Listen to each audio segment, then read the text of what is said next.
नमस्कार दोस्तों, मैं हूं आपका दोस्त मुकेश और आज मैं आया हूं आपके पास एक नई कहानी के साथ। तो चलिए दोस्तों, मुंशी प्रेमचंद जी की ही कहानी है। शीर्षक है बड़े भाई साहब। मेरे भाई साहब मुझसे 5 साल बड़े थे, लेकिन 3 दर्जे आगे। उन्होंने भी उसी उम्र में पढ़ना शुरू किया था जब मैंने शुरू किया, लेकिन तालीम जैसे महत्व के मामले में वे जल्दबाजी से काम लेना पसंद नहीं करते थे। इस भवन की बुनियाद खूब मजबूत डालना चाहते थे, जिस पर आलीशान महल बन सके। 1 साल का काम 2 साल में करते थे और कभी कभी तो 3 साल भी लग जाते थे। अब बुनियाद ही पुख्ता ना हो तो मकान कैसे पायेदार बने। अब मैं छोटा था और वो बड़े थे। मेरी उम्र होगी 9 साल की और वो थे 14 साल के थे। उन्हें मेरी तंबी और निगरानी करने का पूरा जन्मसिद्ध अधिकार ही था और मेरी शालीनता इसी में थी कि उनके हुक्म को कानून समझूं। अब वो स्वभाव में बड़े अध्ययनशील थे, हरदम किताब खोले बैठे रहते थे और शायद दिमाग को आराम देने के लिए कभी कॉपी पर, कभी किताब के हाशियों पर चिड़ियों, कुत्तों, बिल्लियों की तस्वीर बनाया करते थे। कभी कभी एक ही नाम या शब्द या वाक्य 10-20 बार लिख डालते थे। कभी तो एक शेर को बार बार सुंदर अक्षर से नकल करते। कभी ऐसी शब्द रचना करते जिसमें ना कोई अर्थ होता, ना कोई सामंजस्य। मसलन एक बार उनकी कॉपी पर मैंने ये इबारत देखी: स्पेशल, अमीना, भाइयों भाइयों, दरअसल, भाई भाई, राधे श्याम, श्रीयुक्त राधे श्याम, 1 घंटे तक, और इसके बाद एक आदमी का चेहरा बना हुआ था। अब मैंने चेष्टा की कि इस पहेली का कोई अर्थ निकालूं, लेकिन असफल रहा और उनसे पूछने का साहस ना हुआ। अब वो 9वीं जमात में थे और मैं 5वीं में। उनकी रचनाओं को समझना मेरे लिए छोटा मुंह बड़ी बात थी। अब मेरा जी पढ़ने में बिल्कुल नहीं लगता था। 1 घंटा भी किताब लेकर बैठना मानो पहाड़ था। अब मौका पाते ही हॉस्टल से निकलकर मैदान में आ जाता और कभी कंकरिया उछालता, कभी कागज की तितलियां उड़ाता और कहीं कोई साथी मिल गया तो बस पूछना ही क्या। कभी 4 दीवारी पर चढ़कर नीचे कूद रहे हैं, कभी फाटक पर वार उसे आगे पीछे चलाते हुए मोटर कार का आनंद उठा रहे हैं। लेकिन कमरे में आते ही भाई साहब का रौद्र रूप देखकर प्राण सूख जाते थे। उनका पहला सवाल होता था, कहाँ थे?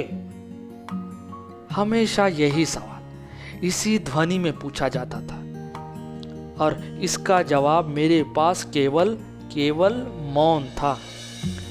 ना जाने मुंह से ये बात क्यों नहीं निकलती कि जरा बाहर खेलने गया था। मेरा मौन कह देता था कि मुझे अपना अपराध स्वीकार है और भाई साहब के लिए इसके सिवा कोई इलाज ही ना था कि रोष से मिले शब्दों में मेरा सत्कार करे। इसी तरह अंग्रेजी पढ़ोगे तो जिंदगी भर पढ़ते रहोगे और एक हर्फ ना आएगा। अंग्रेजी पढ़ना कोई हंसी खेल नहीं है कि जो चाहे पढ़ ले। नहीं ऐरा गैरा नत्थु कैरा सभी अंग्रेजी के विद्वान हो जाते। यहाँ रात दिन आंखें फोड़नी पड़ती है और खून जलाना पड़ता है। जब कहीं जाकर विद्या आती है और आती क्या है, हाँ कहने को आ जाती है। बड़े बड़े विद्वान भी शुद्ध अंग्रेजी नहीं लिख सकते, बोलना तो दूर रहा। और मैं कहता हूँ तुम कितने गूंगा हो कि मुझे देखकर भी सबक नहीं लेते। मैं कितनी मेहनत करता हूँ, तुम अपनी आंखों देखते हो। अगर नहीं देखते तो ये तुम्हारी आंखों का कसूर है, तुम्हारी बुद्धि का कसूर है। इतने मेले तमाशे होते हैं, मुझे तुमने कभी देखने जाते देखा है? रोज ही क्रिकेट और हॉकी के मैच होते हैं, मैं पास नहीं भटकता, हमेशा पढ़ता रहता हूँ। उस पर भी एक एक दर्जे में दो दो तीन तीन साल पढ़ा रहता हूँ। और फिर भी तुम कैसे आशा करते हो कि तुम यो खेल कूद में वक्त गवाकर पास हो जाओगे? मुझे तो 2 ही 3 साल लगते हैं, तुम उम्र भर इसी दर्जे में पड़े पड़े सड़ते रहोगे। अगर तुम्हें इसी तरह उम्र गंवानी है तो बेहतर है घर चले जाओ और मजे से गुल्ली डंडा खेलो। दादा की गाड़ी कमाई के रुपए क्यों बर्बाद करते हो? अब मैं ये लताड़ सुनकर आंसू बहाने लगता। जवाब ही क्या था? अब अपराध तो मैंने किया, अब ये लताड़ कौन सुने? भाई साहब उपदेश की कला में निपुण थे,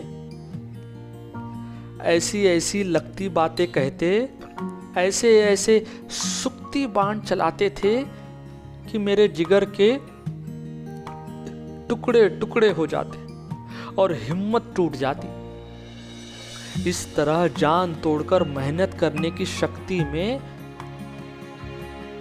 मैं अपने अंदर ना पाता और उस निराशा में जरा देर के लिए मैं सोचने लगता, क्यों ना घर चला जाऊं। जो काम मेरे बूते के बाहर है उसमें हाथ डालकर क्यों अपनी जिंदगी खराब करूं। मुझे अपना मूर्ख रहना मंजूर था, लेकिन इतनी मेहनत से मुझे तो चक्कर आ जाता था।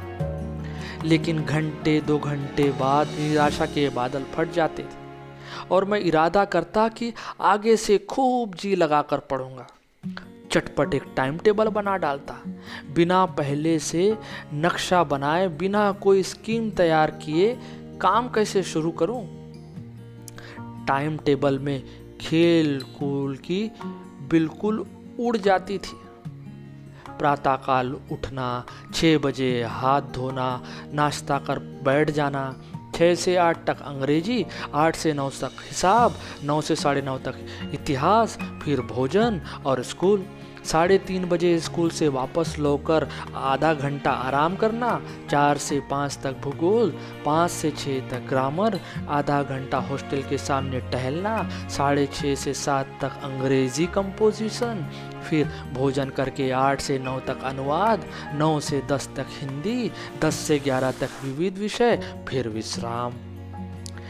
मगर टाइम टेबल बना लेना एक बात है, उस पर अमल करना दूसरी बात। पहले ही दिन से उसकी अवहेलना शुरू हो जाती थी। मैदान की वो सुखद हरियाली, हवा के हल्के हल्के झोंके, फुटबॉल की उछल कूद, कबड्डी के वो दाव घात, वॉलीबॉल की वो तेजी और फुर्ती मुझे अज्ञात और अनिवार्य रूप से खींच ले जाती। और वहां जाते ही मैं सब कुछ भूल जाता। वो जानलेवा टाइम टेबल, वो आँख फोड़ पुस्तकें किसी की याद ना रहती। फिर भाई साहब को नसीहत और फजीहत का अवसर मिल जाता। मैं उनके साए से भागता, उनकी आंखों से दूर रहने की चेष्टा करता। कमरे में इस तरह दबे पाव आता कि उन्हें खबर ना हो। उनकी नजर मेरी ओर उठी और मेरे प्राण निकले। हमेशा सिर पर नंगी तलवार से लटकती मालूम होती। फिर भी जैसे मौत और विपत्ति के बीच में भी आदमी मोह और माया के बंधन में जकड़ा रहता है, मैं फटकार और घुड़कियां खाकर भी खेल कूद का तिरस्कार ना कर सकता। सालाना इम्तिहान हुआ। भाई साहब फेल हो गए। मैं पास हो गया और दर्जे में प्रथम आया। मेरे और उनके बीच केवल अब 2 साल का अंतर रह गया।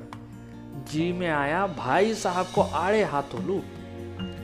आपकी वो घोर तपस्या कहाँ गई? मुझे देखिए, मजे से खेलता भी रहा और दर्जे में अव्वल भी हूं।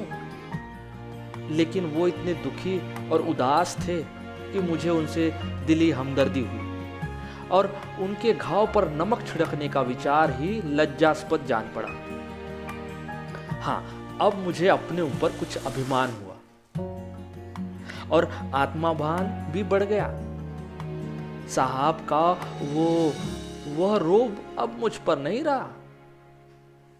आजादी से खेल कूद में शरीक होने लगा। दिल मजबूत था। अगर उन्होंने फिर मेरी फजीहत की तो साफ कह दूंगा, आपने अपना खून जलाकर कौन सा तीर मार लिया है? मैं तो खेलते कूदते दर्जे में अव्वल आ गया। पर जवाब से ये हेकड़ी जताने का साहस ना होने पर भी मेरे रंग ढंग से साफ जाहिर हो जाता था कि भाई साहब का वो आतंक अब मुझ पर नहीं है। अब भाई साहब ने इसे भांप लिया। उनकी बुद्धि बड़ी तीव्र थी और एक दिन जब मैं भोर का सारा समय गुल्ली डंडे की भेंट करके ठीक भोजन के समय लौटा तो भाई साहब ने मानो तलवार खींच ली और मुझ पर टूट पड़े। देखता हो, इस साल पास हो गए और दर्जे में अव्वल आ गए तो तुम्हारा दिमाग खराब हो गया है। मगर भाईजान, घमंड तो बड़े बड़े का नहीं रहा। तुम्हारी क्या हस्ती है। इतिहास में रावण का हाल तो पढ़ा ही होगा। उसके चरित्र से तुमने कौन सा उपदेश लिया, या यूं ही पढ़ गए? महज इम्तिहान पास कर लेना कोई चीज नहीं, असल चीज है बुद्धि का विकास। जो कुछ पढ़ो उसका अभिप्राय समझो। रावण भूमंडल का स्वामी था। ऐसे राजों को चक्रवर्ती कहते हैं। आजकल अंग्रेजों के राज्य का विस्तार बहुत बड़ा हुआ है, पर इन्हें चक्रवर्ती नहीं कह सकते। संसार में अनेक राष्ट्र अंग्रेजों का आधिपत्य स्वीकार नहीं करते, बिल्कुल स्वाधीन है। रावण चक्रवर्ती राजा था। संसार के सभी महीप उसे कर देते थे। बड़े बड़े देवता उसकी गुलामी करते थे। आग और पानी के देवता भी उसके दास थे। मगर उसका अंत क्या हुआ? घमंड ने उसका नाम निशान तक मिटा दिया। कोई उसे एक चुल्लू पानी देने वाला भी ना बचा। आदमी जो कुकर्म चाहे करे, पर अभिमान ना करे। इतना ही नहीं, अभिमान किया और दीन दुनिया से गया। शैतान का हाल भी पड़ा ही होगा। उसे ये अनुमान हुआ था कि ईश्वर का सबसे बढ़कर सच्चा भक्त कोई है ही नहीं। अंत में ये हुआ कि स्वर्ग से नरक में ढकेल दिया गया। शाहे रूम ने भी एक बार अहंकार किया था। भीख मांग मांग कर मर गया। तुमने तो अभी केवल 1 दर्जा पास किया है और अभी से तुम्हारा सिर फिर गया। तब तो तुम आगे बढ़ चुके। ये समझ लो कि तुम अपनी मेहनत से नहीं पास हुए। अंधे के हाथ बटेर लग गई। मगर बटेर केवल एक बार हाथ लग सकती है, बार बार नहीं। कभी कभी कुल्ले डंडे में भी आधा अंधा चोट निशाना पड़ जाता है। उससे कोई सफल खिलाड़ी नहीं हो जाता। सफल खिलाड़ी वो है जिसका कोई निशान खाली ना जाए। मेरे फेल होने पर ना जाओ। मेरे दर्जे में आओगे तो दांतों पसीना आएगा। जब अलजेब्रा और ज्योमेट्री के लोहे के चने चबाने पड़ेंगे और इंग्लिस्तान का इतिहास पढ़ना पड़ेगा। बादशाहों के नाम याद रखना आसान नहीं है। 8 हेनरी को गुजरे हैं। कौन सा कांड किस हेनरी के समय हुआ है, क्या ये याद कर लेना आसान समझते हो? हेनरी 7वें की जगह हेनरी 8वां लिखा और सब नंबर गायब, सफा चट। सिर्फ भी ना मिलेगा, सिफर भी। हो किस ख्याल में? दर्जनों तो जेम्स हुए हैं, दर्जनों विलियम्स, कौड़ियों चार्ल्स। दिमाग चक्कर खाने लगता है, आंधी रोग हो जाता है। इन अभागों को नाम भी ना जुड़ते थे। एक ही नाम के पीछे दोयम, तय्यम, चाहरम, पंचम लगाते चले गए। मुझसे पूछते तो 10 लाख नाम बता देता, और ज्योमेट्री तो बस खुदा की पनाह। अ ब ज की जगह अ ज ब लिख दिया और सारे नंबर कट गए। कोई इन निर्दयी मुमतहीनों से नहीं पूछता कि आखिर अ ब ज और अ ज ब में क्या फर्क है, और व्यर्थ की बात के लिए छात्रों का खून क्यों करते हो? दाल भात रोटी खाई या भात दाल रोटी खाई, इससे क्या रखा है इसमें? मगर इन परीक्षकों को क्या परवाह? वो तो वही देखते हैं जो पुस्तक में लिखा है। चाहते हैं कि लड़के अक्षर अक्षर रट डाले, और इसी रंटत का नाम शिक्षा रख छोड़ा है। और आखिर इन बेसिर पैर की बातों के पढ़ने से क्या फायदा? इस रेखा पर वो लंब गिरा दो तो आधार लंब से दुगना होगा। पूछिए इससे प्रयोजन? दुगना नहीं, चौगुना हो जाए, या आधा ही रहे मेरी बला से।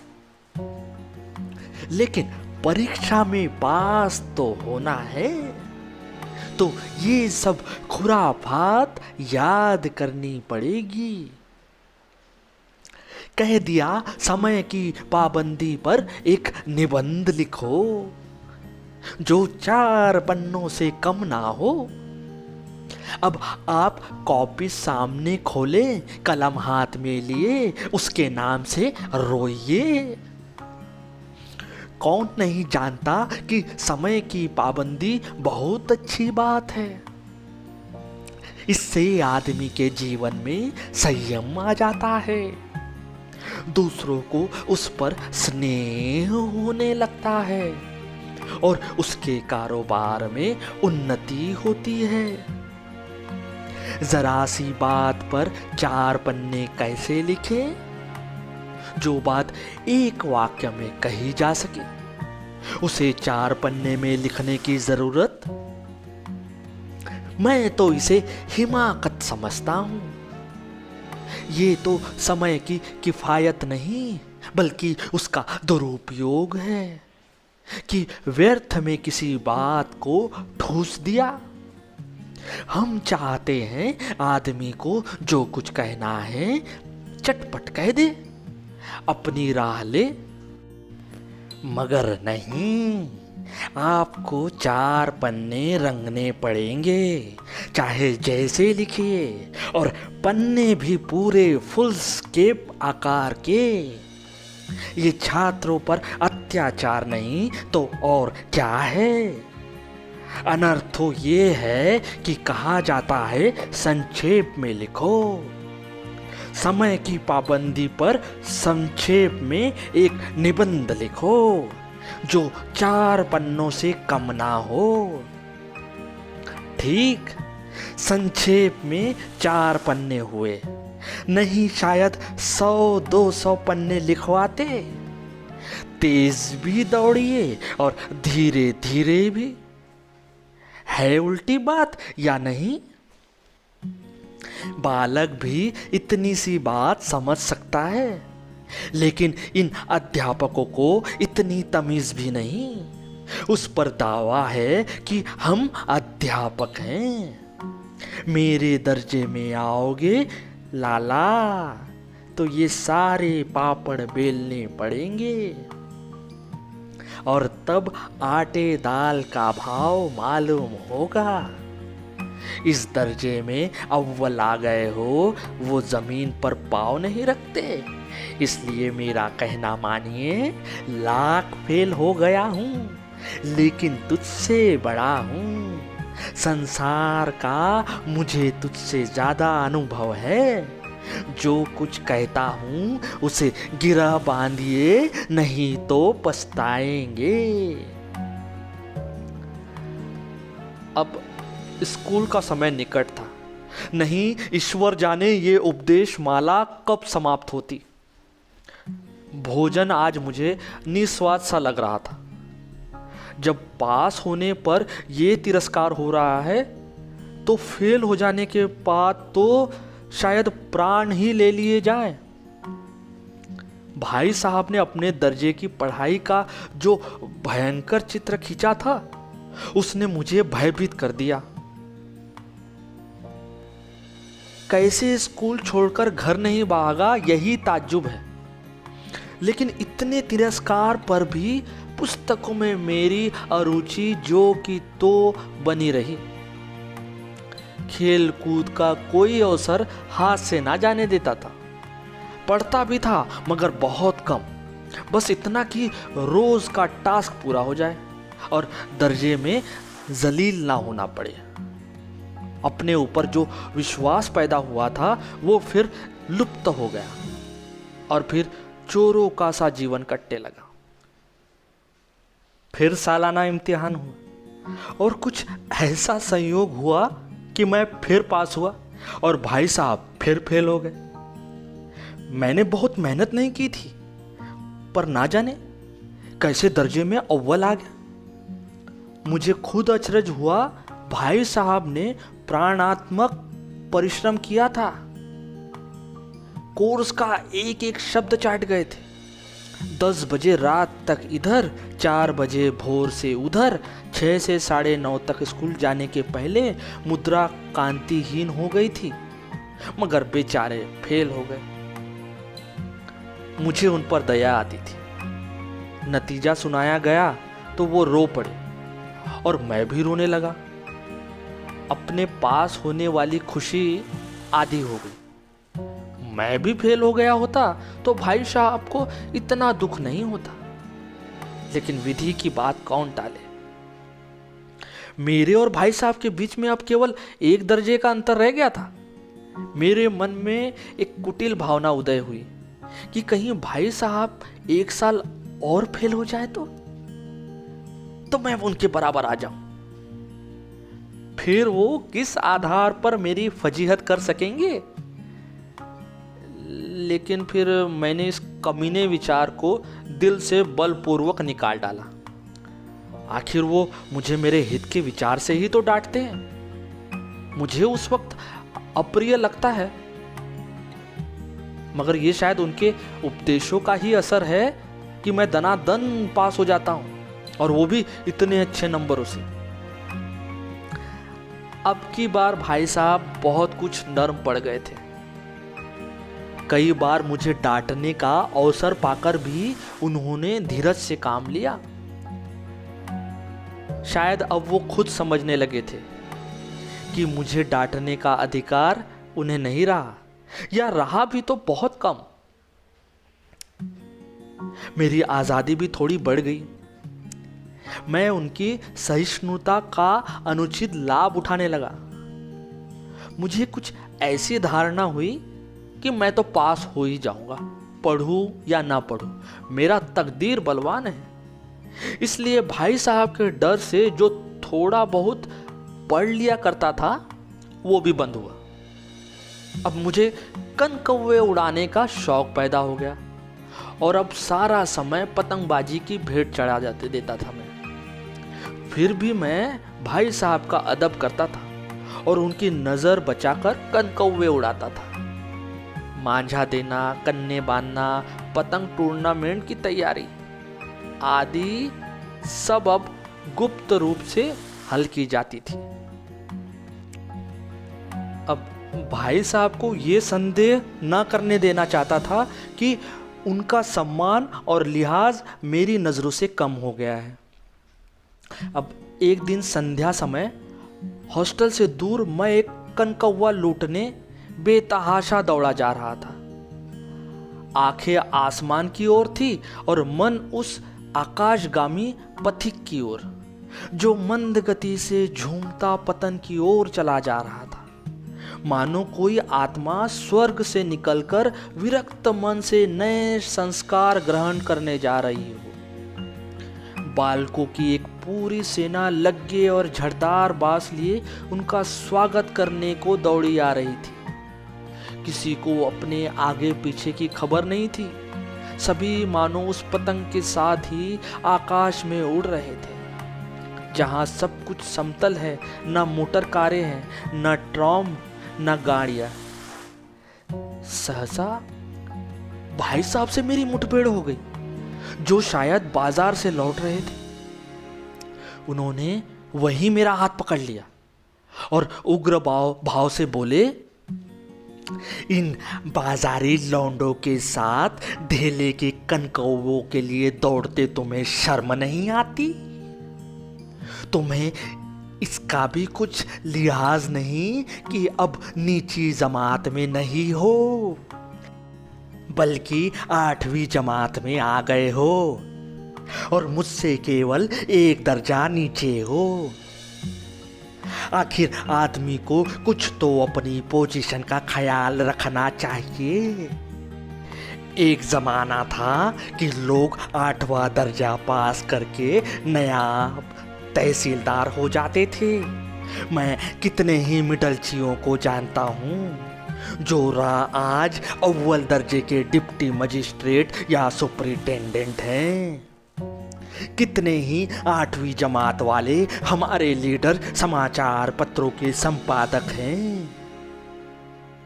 बड़े बड़े विद्वान उनकी मातहती में काम करते हैं और तुम उसी 8वें दर्जे में आकर बाजारी लौंडों के साथ कनकौवे के लिए दौड़ रहे हो। मुझे तुम्हारी इस कम अक्ली पर दुख होता है। तुम जहीन हो, जहीन, इसमें शक नहीं। लेकिन वो जहन किस काम का जो हमारे आत्मगौरव की हत्या कर डाले। तुम अपने दिल में समझते होगे भाई साहब से महज एक दर्जा नीचे हूं और अब उन्हें मुझको कुछ कहने का हक नहीं है। लेकिन ये तुम्हारी गलती है। मैं तुमसे 5 साल बड़ा हूं और चाहे आज तुम मेरी ही जमात में आ जाओ, पर परीक्षकों को यही हाल है तो निसंदेह अगले साल तुम मेरे समकक्ष हो जाओगे और शायद 1 साल बाद तुम मुझसे आगे निकल जाओ। लेकिन मुझसे और जो 5 साल का अंतर है उसे तुम्हें क्या खुदा भी नहीं मिटा सकता। मैं तुमसे 5 साल बड़ा हूं और हमेशा रहूंगा। मुझे दुनिया का और जिंदगी का जो तजुर्बा है तुम उसकी बराबरी नहीं कर सकते। चाहे तुम MA D.Phil और डिलीट क्यों ना हो जाओ। समझे? किताबें पढ़ने से नहीं आती है समझ। हमारी अम्मा ने कोई दर्जा पास नहीं किया और दादा भी शायद 5वीं जमात के आगे नहीं गए, लेकिन हम दोनों चाहे सारी दुनिया की विद्या पढ़ ले, अम्मा और दादा को हमें समझाने और सुधारने का अधिकार हमेशा रहेगा। केवल इसलिए नहीं कि वे हमारे जन्मदाता हैं, बल्कि इसलिए कि उन्हें दुनिया का हमसे ज्यादा तजुर्बा है और रहेगा। अमेरिका में जिस तरह की राज्य व्यवस्था है और 8वें हेनरी ने कितने विवाह किए, आकाश में कितने नक्षत्र हैं, ये बातें चाहे उन्हें मालूम हो या ना हो, लेकिन हजारों ऐसी आते हैं जिनका ज्ञान उन्हें हमसे और तुमसे ज्यादा है। भगवान न करे आज मैं बीमार हो जाऊं तो तुम्हारे हाथ पांव फूल जाएंगे।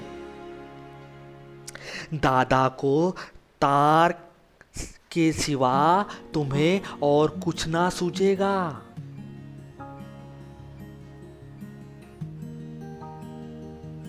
लेकिन तुम्हारी जगह पर दादा हो तो किसी को तार ना दे, ना घबराए, ना बदहवास हो। पहले खुद मर्ज पहचान कर इलाज करेंगे, उसमें सफल ना हुए तो किसी डॉक्टर को बुलाएंगे। बीमारी तो खैर बड़ी चीज है, हम तुम तो इतना भी नहीं जानते कि महीने भर कैसे चले। जो कुछ दादा भेजते हैं उसे हम 20-22 तक खर्च कर डालते हैं और पैसे को मोहताज हो जाते हैं। नाश्ता बंद हो जाता है, धोबी और नाई से मुंह चुराने लगते हैं। लेकिन जितना आज हम और तुम खर्च कर रहे हैं, उसके आधा से आधे में दादा ने अपनी उम्र का बड़ा भाग इज्जत और नेक नामी के साथ निभाया है और एक कुटुंब का पालन किया है, जिससे सब मिलाकर 9 आदमी थे। अपने हेड मास्टर साहब को ही देखो, MA है कि नहीं? और यहाँ के MA ही नहीं है, ऑक्सफोर्ड के हैं, ऑक्सफोर्ड के 1000 रुपए पाते हैं। लेकिन उनके घर का इंतजाम कौन करता है? उनकी बूढ़ी माँ। हेड मास्टर साहब की डिग्री यहाँ बेकार हो गई। पहले खुद घर का इंतजाम करते थे, खर्च पूरा ना पड़ता, कर्जदार रहते थे। जब से उनकी माताजी ने प्रबंध अपने हाथ में लिया है, जैसे घर में लक्ष्मी आ गई है, तो भाईजान ये जरूर दिल से निकाल डालो कि तुम मेरे समीप आ गए हो और स्वतंत्र हो गए हो। मेरे देखते तुम बेराह नहीं चल पाओगे। अगर तुम यूं ना मानोगे तो मैं थप्पड़ का भी प्रयोग कर सकता हूं। मैं जानता हूं तुम्हें मेरी बातें जहर सी लग रही हैं। अब मैं उनकी इस नई युक्ति से नतमस्तक हो गया। मुझे आज सचमुच अपना लघुता का अनुभव हुआ और भाई साहब के प्रति मेरे मन में श्रद्धा उत्पन्न हुई। मैंने सजल आंखों से कहा, हरगिज नहीं, आप जो कुछ फरमा रहे हैं वो बिल्कुल सच है और आपको कहने का अधिकार है। फिर भाई साहब ने मुझे गले लगा लिया, बोले, मेरा जी भी ललचाता है, लेकिन क्या करूं? खुद बेराह चलूं तो तुम्हारी रक्षा कैसे करूंगा? ये कर्तव्य भी तो मेरे सिर पर है। संयोग से उसी वक्त एक कटा हुआ कनकौआ हमारे ऊपर से गुजरा। उसकी डोर लटक रही थी। लड़कों का एक गोल पीछे पीछे दौड़ा चला आता था।